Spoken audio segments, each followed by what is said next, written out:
Ariel Burgess. I have been coming to fellowship a little over a year, and then I've been serving in several ministries while here, including kids and student ministry and helping with social media and kind of whatever else is needed. So I have always grown up in church since I was little. My family's always been super involved. My grandfather's a pastor. My dad was a deacon. Like, it was something I grew up doing, but it was always something that I just did because it was what I was supposed to do. And I was expected to go every Sunday or Wednesday night and be in a youth group and do all of those things. And then I accepted Jesus when I was about 10 or 11 years old and then was baptized, but it was after church camp. But again, whenever I did that, I kind of felt like it was I was expected to do this. I knew what it meant, but I didn't really fully understand what I was committing to. But I still did what I was supposed to do, kept going to church, and then we ended up moving churches when I was a teenager, and I kind of, at that point, fell out of interest a little bit with it, where I was just hanging out with people at school, and I used to play sports, and I quit playing sports, and I don't want to necessarily say I hung out with the wrong crowd, because I feel like everyone makes mistakes and you learn from those mistakes, but at the time it was just not what I needed to be doing.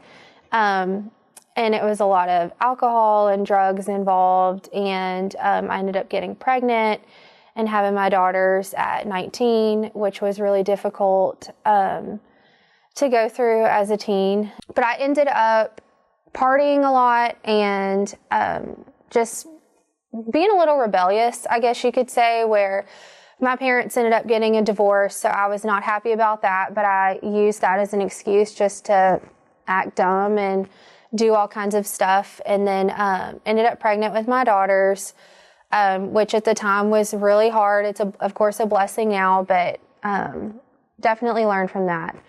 And then I did not raise them in church, which is something I really regret now, that I feel like that was something they missed out on their whole childhood. They would go with family and my parents or my dad and kind of go. They did Awanas on Wednesday nights, but it wasn't something we acted out.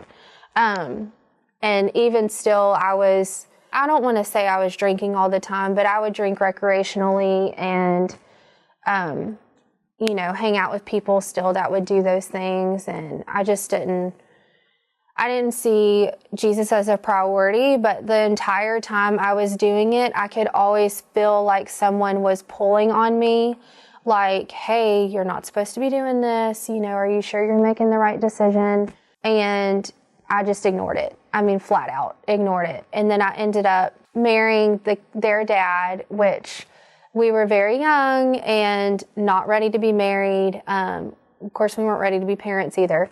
But I just felt like, this is something I need to do because I know I need to be married, especially when I have kids.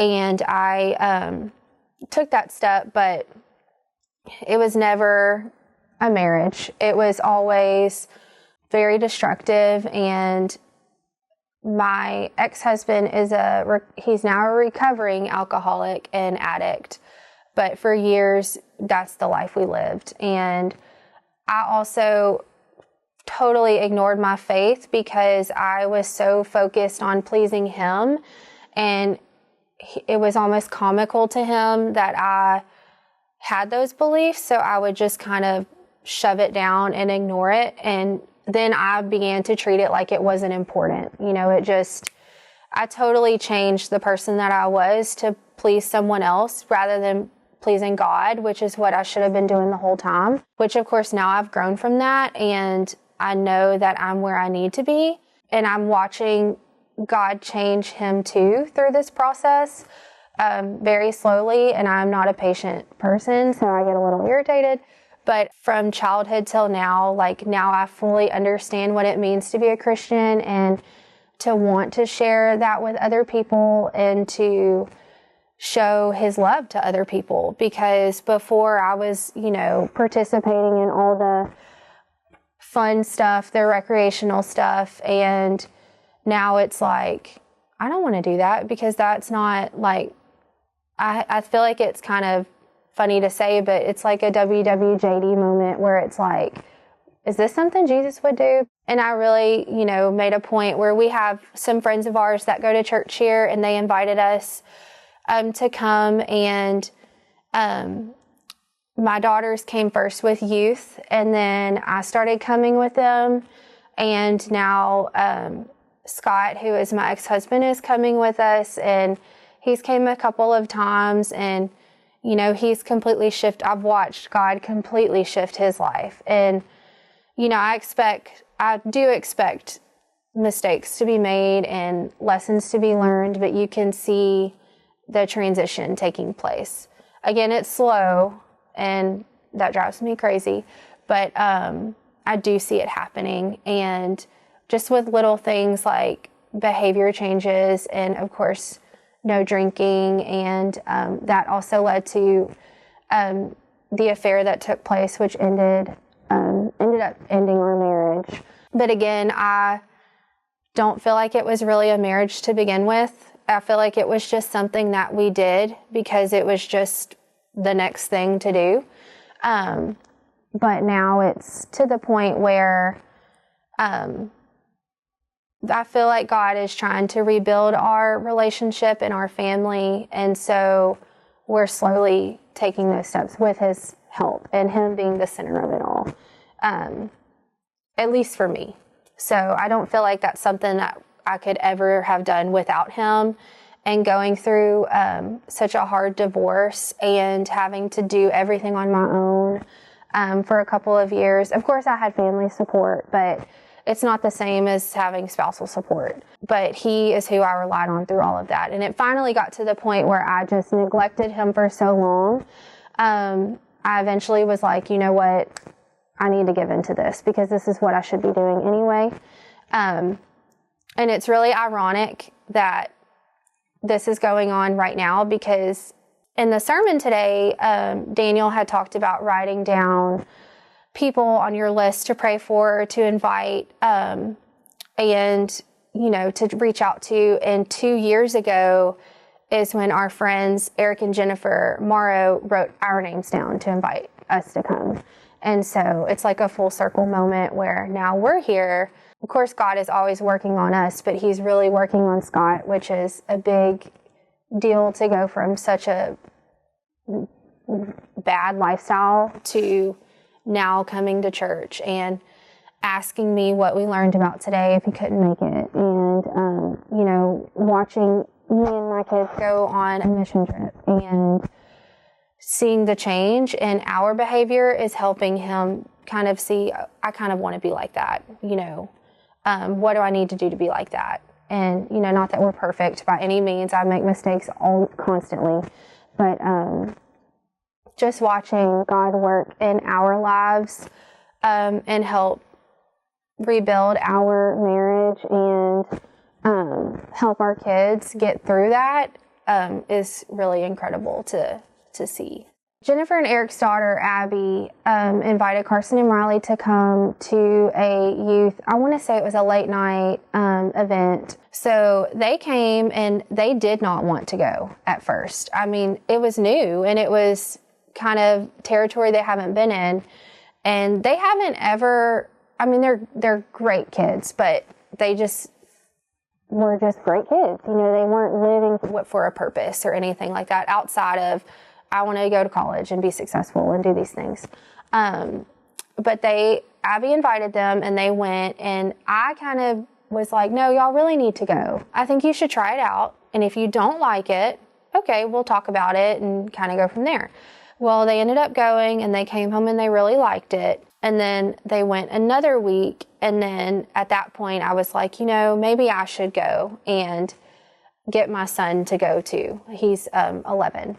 So we went and I felt immediately like it was where I needed to be. Like I said, I've grown up in church and I've gone to 2 other churches growing up, and none of them ever felt like home. It was the one I went to when I was younger. it was just, I went to because I lived with my parents and that's where I needed to be. And I loved it, but it just didn't feel quite like I belonged there. And then we moved churches after their divorce, and that for me was really difficult because it was not necessarily a transition I wanted to make, because we were doing this because of reasons within their divorce, and I felt like I had to do it, but I didn't really want to, which is when I really began rebelling. And then when we came here, it just felt like, everyone is very welcoming and especially of your past, where in some places I feel like you may not feel that way. Not that they're not welcoming, it's just you don't feel that when you go in. And here was a lot different. And then I knew people here too. I didn't know they went here, but I knew whenever I came. And then I just continued coming, and now we're involved. I'm in a small group. I also am in a discipleship group and do women's Bible study. And then of course I serve in a million different areas. But that would have never happened had they not invited us to come. I don't know if I would have taken that step on my own because I was already in a very vulnerable state. My divorce was really fresh, and at that point I was just trying to survive. And so when they invited us, it just kind of happened, and we haven't stopped coming since then. So whenever you change your mindset to a Christian mindset, you're living for so much more, and you can't help but talk about your relationship with Jesus, and you can't help but want to be involved in your church home or within the community where you can plug in to share his love with others. Before that, I don't want to say I was ashamed of it, but it was just not something I talked about. Like I said, I feel like I accepted Christ because it was what I was supposed to do, not because I necessarily wanted to. I knew I didn't want to go to hell. I knew I wanted to go to heaven. But that's kind of all I knew. Now it's like, it hurts, physically hurts to know there are people that are not going to go to heaven, and people that I love, people that I'm close with, because they just don't see the importance in, accepting Jesus as your Savior, or not even necessarily having a church home, just being part of the church itself, as far as like the people and sharing his word and doing those things that I look at myself and I'm like, how was I living that way? I wasn't happy. I thought I was, but now this is a completely different mindset that I have now, where I'm not scared to talk about it. I'm not like, I want people to know what I've experienced, whether it be, dealing with being married to someone that's an addict and an alcoholic, or getting pregnant young, and because I rebelled, and all of these things that led up to where I am now, which, that's part of who I am. And I think it's important to know that you can make those mistakes and still get on the right path. I feel like those are the people that Jesus wants. He wants he wants everyone, but the ones that have made mistakes, like, that's your opportunity to fix your life and do what you need to do and have a purpose that you're living for, rather than continuing to live in sin, which,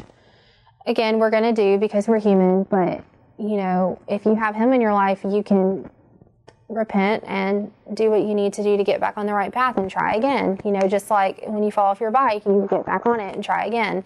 And I just think it's important for people to know that it doesn't necessarily matter what sins you have done. You can still fix your life. You still have time, but one day you're not going to. And, that's a scary thought to think about, that I lived my life that way, where I literally treated it like, oh, well, I can do that tomorrow. Maybe I'll, live for Jesus next week. And now it's like, I don't understand what I was doing. it sounds really dumb to say out loud. I feel like what was I doing? But, and it's very important as for part of my testimony that I didn't want my kids to grow up that way. You know, I did not want them growing up thinking that's all they needed to live for was going to college, get a degree, and get a good job. You know, I mean, they're capable of so much more, and, you know, there are pathways that God has set out for them that they can pursue. But had we not received the invitation from Eric and Jennifer, we probably wouldn't be doing any of this. You know, we wouldn't be going on a mission trip. We wouldn't be serving within different ministries. Like my daughters at Mission Arlington shared their testimony, and they would have never done that before. They wouldn't have even had a testimony because they would, you know, just be living without Christ. And not that they were doing anything wrong, not that they were, you know, living a bad life, but they were living a life without Jesus, which really is kind of the equivalent.